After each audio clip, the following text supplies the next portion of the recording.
పొద్దున బెండకాయ కూర చేశాను, కానీ సాయంత్రం చూసేసరికి కూర కొంచెం కూడా మిగల. ఎందుకంటే ఫ్రై చేశాను, ప్లస్ అందులో వేయించిన పల్లీలు వేసాను కదా, చాలా అంటే చాలా బాగుంది. అందుకే ఈరోజు సాయంత్రంకి టమాటా పచ్చడి చేస్తున్నాను.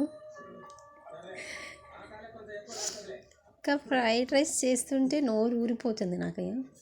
ఇంట్లోనే చేస్తాను,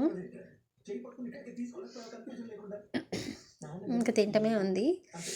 టమాటా పచ్చడిలో ఒక 2 ఎల్లిపాయలు దంచి అందులో వేసి, కొంచెం కరివేపాకు, ఎండిన మిరపకాయలు, ఒక 2 చెంచాల టమాటా పచ్చడి తాలింపులో వేసి అన్ని కలుపుతుంటే స్మెల్ వస్తుంది కదా,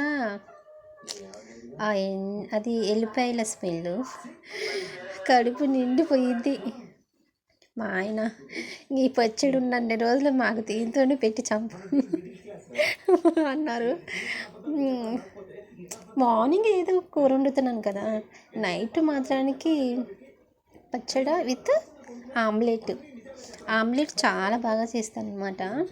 కొంచెం ఉప్పు, పసుపు, కారం, కొంచెం జీలకర్ర వేసి, ఒక్క గుడ్డు లేకపోతే 2 గుడ్లు వేసి బాగా తిప్పేసి, మా ఆయనకి శనగ నూనె అయితేనే ఇష్టం, అందులో వేసి అలా చేస్తే ఎంత బాగుంటుంది కదా, నోరు ఊరిపోయింది.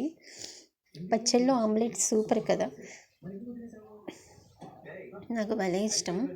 తర్వాత మా ఆయన హస్బెండ్ డ్యూటీకి వెళ్ళిన తర్వాత నేను మాత్రం ఫ్రైడ్ రైస్ చేసుకున్నాను.